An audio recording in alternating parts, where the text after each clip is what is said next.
శ్రీమాత్రే నమః, శ్రీ గురుభ్యో నమః. తదుపరి వృశ్చిక రాశి వారికి సంబంధించి కూడా ఈ యొక్క జూలై నెల మంచి మిశ్రమ ఫలితాలు గోచరిస్తూ ఉన్నాయి. మంచి మిశ్రమ ఫలితాలు ఎందుకన్నానంటే ప్రథమార్థం అంతా బాగుంటుంది, ద్వితీయార్థం అంత గొప్పగా ఉండదు. ప్రథమార్థంలో కూడా 10వ తారీఖు వరకే కూడా వీరికి అద్భుతంగా ఉంటుంది. ముఖ్యంగా ఈ యొక్క వృశ్చిక రాశి వారికి శని 9వ ఇంటి యొక్క వీక్షణము అని అంటారు. అలాగే వీరికి గ్రహ సంచారాలలో ముఖ్యంగా చూసుకున్నట్టయితే 12వ స్థానము అలాగే 11వ స్థానం ఏదైతే ఉందో అవి చాలా ప్రశాంతమైనటువంటి స్థానాల్లోనే గ్రహ సంచారం ఉంది. కానీ దశమ స్థానంలో అంటే మీకు ఏదైతే లాభం జరగాల్సినటువంటి స్థానం ఉందో ఆ స్థానంలో ముఖ్యంగా కుజుడు అలాగే కేతువు ఉన్నారు.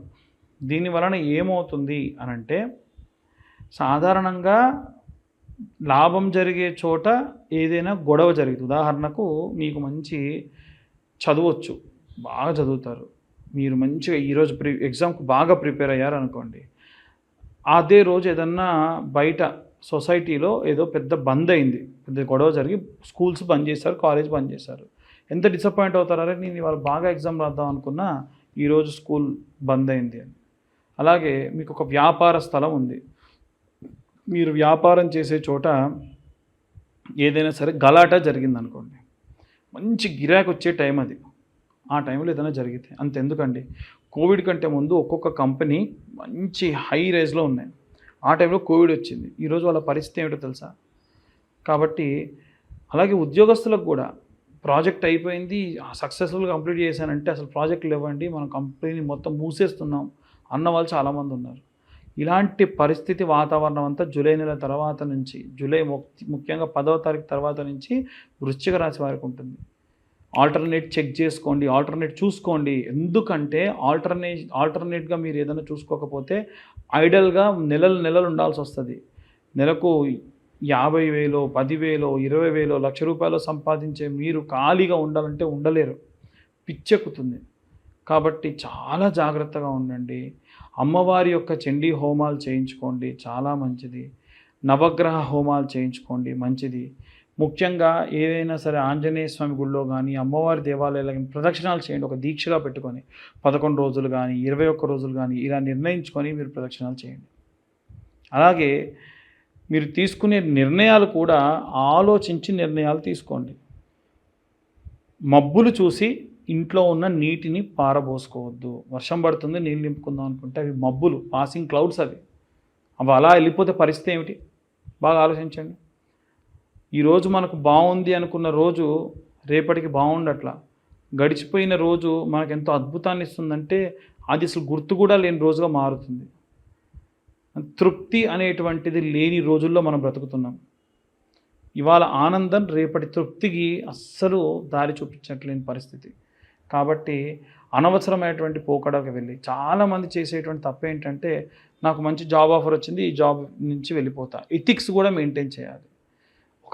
కొన్ని నెలల పాటు మనం గనక ఈ యొక్క ఉద్యోగం చేసేటప్పుడు ఏమవుతుందనంటే ఆటోమేటికల్గా మీ యొక్క పేరు, మీరు ఇన్ని రోజుల నుంచి ఉన్నటువంటి కీర్తి, ఇవన్నీ కూడా అవతల కంపెనీ కూడా ఆలోచిస్తుంది. ఎందుకు ఇప్పటికిప్పుడు మీరు జాబ్ మారుతున్నారు అని అంటే మీ రీజన్ ఏదైనా ఒక్క రీజన్ చెప్పినా చాలు. మల్టిపుల్ జాబ్స్ మారుతుంటే వాటి రీజన్ కూడా అడగడు, వీళ్ళు జాబ్ మారడానికే వస్తారు అనుకుంటారు. కాబట్టి అంటే నేను ఒక ఎగ్జాంపుల్ మాత్రమే జాబర్స్ గురించి చెప్పాను. అలాగే సినీ రాజకీయ రంగాల్లో కూడా, రాజకీయ రంగాల్లో ఇవాళ రేపు ఎథిక్స్ లేకుండా చాలామంది ఉంటున్నారు. కొంతమంది ఎథిక్స్తోని అక్కడే ఉంటున్నారు. ముందు మంచి రోజులు వస్తాయి, ఇప్పుడు పరిస్థితి ఇలా ఉంది అని కామ్గా ఉంటున్నారు. అలాంటి వారిని కూడా చూసాం. కాబట్టి మనం ఒక గ్రాటిట్యూడ్ అనేటువంటిది మెయింటైన్ చేయాలండి. అది ఉంటే చాలా మంచిది.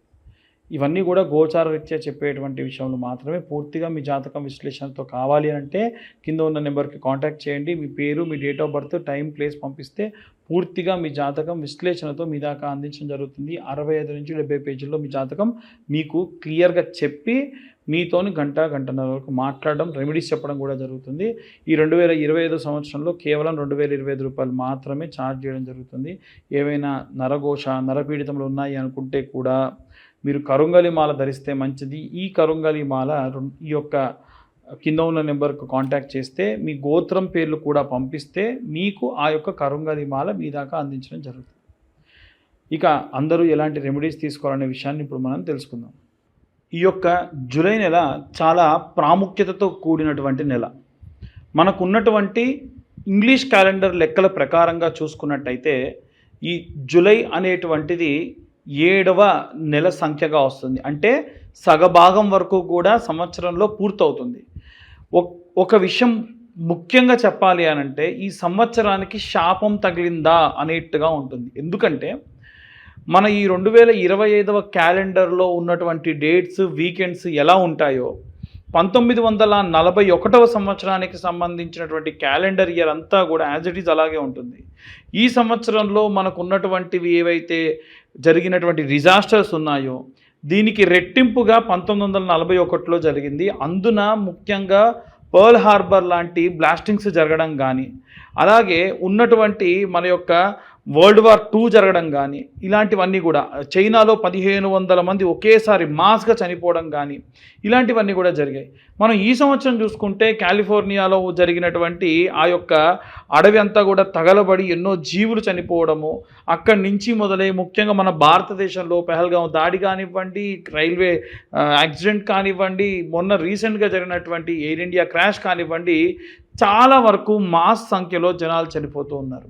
ఇదంతా కూడా గ్రహస్థితికి సంబంధించినటువంటి విషయం.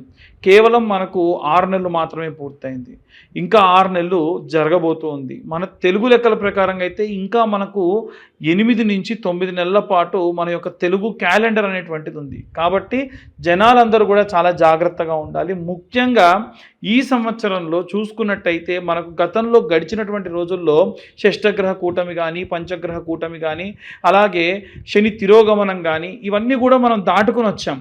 అలా దాటుతూ ఇప్పుడు ప్రత్యేకంగా ఏంటంటే పలానా రాశి వారిని టార్గెట్ చేయడం అనేటువంటిది జరుగుతూ ఉంది.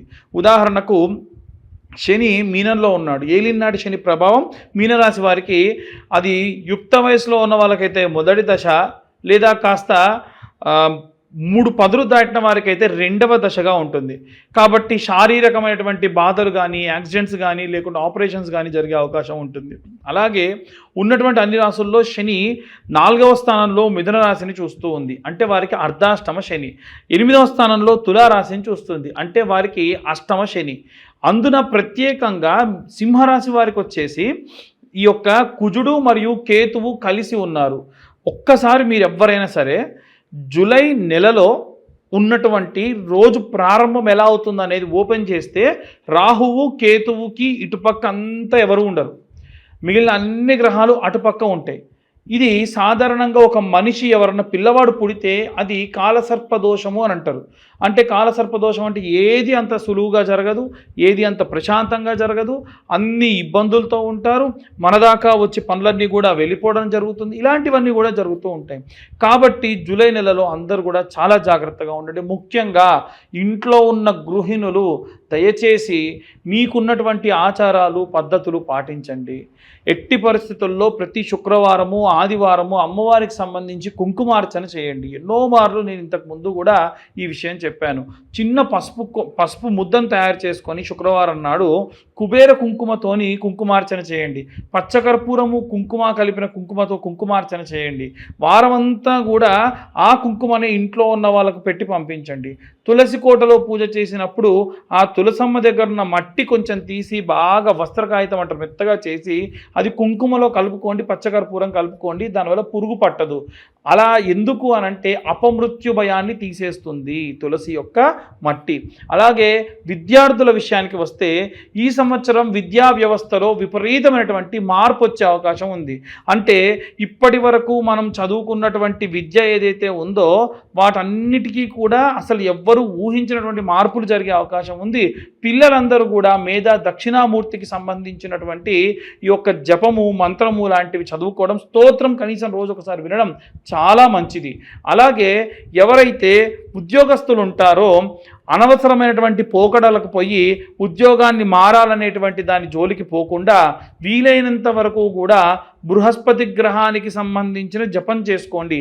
ఆ మంత్రం ఏమిటంటే గురు అరిష్టేతు సంప్రాప్తే గురు పూజాంచకారయే గురు ధ్యానం ప్రవక్ష్యామి పుత్ర పీడోపశాంతయే. అలాగే ఈ యొక్క వ్యాపారస్తులందరూ కూడా వీలైనంత వరకు కనక పుష్యరాగము అనేటువంటి స్టోన్ని లాకెట్గా కానీ లేకుంటే కనక పుష్యరాగాన్ని ఉంగరంగా మాత్రమైనా సరే ధరించడం చాలా చాలా శ్రేయస్కరం. అలాగే ఎవరైతే వ్యాపారస్తులు ఉంటారో వీరు మాత్రం వ్యాపారం అభివృద్ధి చెందాలి అని అంటే నిత్యము నైమిత్తిక కర్మలు చాలా చేయాలి. ఒక గ్లాస్లో ఒక నిమ్మకాయ ప్రతిరోజు కూడా మార్చడం లాంటివి కానీ, మీ యొక్క వ్యాపార స్థలంలో ఉన్నటువంటి అమ్మవారి ఫోటోకి పసుపు కొమ్ములతోని అల్లి ఒక దండలా వేసుకోవడం కానీ, ఇలా నిమ్మకాయ ఎండుమిరపకాయలతోని అమర్చి దిష్టిగా కట్టుకోవడం కానీ, ప్రతి వారం వారం మార్చుకోవడం కానీ, పటికను పెట్టుకోవడం కానీ, వ్యాపార స్థలం అంతా శుచిగా ఉంచుకోవడం కానీ, ప్రతిరోజు కూడా వ్యాపార స్థలం విడిచి వెళ్ళేటప్పుడు ఒక పేపర్, ఇంత పొడుగు పేపర్ అడుగున కొంచెం కాల్చి కుడివైపు 3 సార్లు ఎడంవైపు ఒకసారి తిప్పి అక్కడ పడేసి వెళ్ళడం లాంటివి చేయడం వల్ల వ్యాపారానికి ఉన్నటువంటి నరదృష్టి, నరదోష, నరఘోషం అంతా కూడా పోతుంది. అలాగే ఈ యొక్క అన్ని వర్గాల వారు, ముఖ్యంగా సినీ రాజకీయ రంగాల వారు పబ్లిక్ డొమైన్లో ఉంటారు కాబట్టి వీలైనంత వరకు కూడా నరదృష్టి లేకుండా ఉండాలి అంటే కరుంగలి మాల లాంటివి ధరించడం మంచిది. కరుంగలి మాల మనం పనికి వెళ్ళేటప్పుడు వేసుకొని వెళ్ళడము, తర్వాత తిరిగి రాగానే స్నానం చేసి పూజ చేసుకునేంత వరకు దాన్ని ధరించడం, తర్వాత తీసి పక్కకు పెట్టడం, నిద్రించేటప్పుడు కానీ భోజనం చేసేటప్పుడు కానీ దాన్ని ధరించకుండా ఉండడం, ఇలాంటివి చేస్తే మంచిది. రైతులు, చేతి వృత్తులు, కుల వృత్తులు చేసేవారు కూడా ఈ కరుంగలి మాలను ధరించవచ్చు. ఈ మాలకున్న ప్రత్యేకత ఏమిటంటే మీ మనస్సు బాలేదు, ఏదో దేవాలయానికి వెళ్ళి ఓం నమ శివాయ, గణపతి దేవాలయానికి వెళ్ళి గం గణపతయే నమః అన్న మంత్రము ఆ మాలతో అలా జపం చేయండి. ఈ మాల జపం చేసేటప్పుడు ఏదైనా వస్త్రం చేతి కప్పుకొని చేయండి. ఈ మంత్రం చెప్పినటువంటి జపమాల మెడలో ధరించడానికి బాగుంటుంది, ధరించవచ్చు. వేరే ఏ మాల అలా ధరించడానికి కుదరదు. ఈ కరుంగలి మాల కావాలి అని ఉంటే కింద ఉన్న నెంబర్ కాంటాక్ట్ చేయండి. మీరు ప్రత్యేకంగా ఈ యొక్క మాలని మా యొక్క నెంబర్కి కాల్ చేస్తే, ఇంకోటి ఏంటంటే మీ గోత్రం పేర్లు పంపిస్తే మేము ఆ యొక్క పూజాది క్రతువు చేసి మీకు ఆ మాలను మీ దాకా కొరియర్ చేయడం కూడా జరుగుతుంది. అలాగే ఎవరైనా సరే ఇంటి నిర్మాణానికి సంబంధించి కూడా అనవసరమైనటువంటి ధనాన్ని వెచ్చిస్తూ ఉన్నారు కాబట్టి వీలైనంత వరకు కూడా ఈ యొక్క ఇంటి నిర్మాణం చేసేటప్పుడు, అలాగే ఇల్లు ఏమన్నా వాస్తురీత్యా బాగాలేదని మార్చేటప్పుడు అనవసరమైన ఖర్చు చేయకుండా ఇల్లు వాస్తురీత్యా బాగాలేకపోతే మర్చ యంత్రం అనేటువంటిది పెట్టుకోవచ్చు. ఇక అన్ని వర్గాల వారికి సంబంధించి ఒకే ఒక్క మంత్రం, ఓం క్లీం కృష్ణాయ వాసుదేవాయ హరయే పరమాత్మనే ప్రణతక్లేశనాశాయ గోవిందాయ నమో నమః. ఇంతకు మునుపు మనం ఏ రాశి వారికి ఆ రాశి వారికి ఒక్కొక్కరుగా కూడా మనం మంత్రం చెప్పుకున్నాము. ఇప్పుడు ఈ నెలలో అందరూ కూడా ఈ మంత్రాన్ని జపం చేయడం కానీ పఠనం చేయడం కానీ విపరీతమైనటువంటి శక్తినిస్తుంది. ఈ 2025వ సంవత్సరం మాస్గా ఇంకా చాలా జరిగేటువంటి అవకాశాలు ఉన్నాయి. పెట్రోల్ ట్యాంకర్స్ లాంటివి బ్లాస్ట్ అవ్వచ్చు.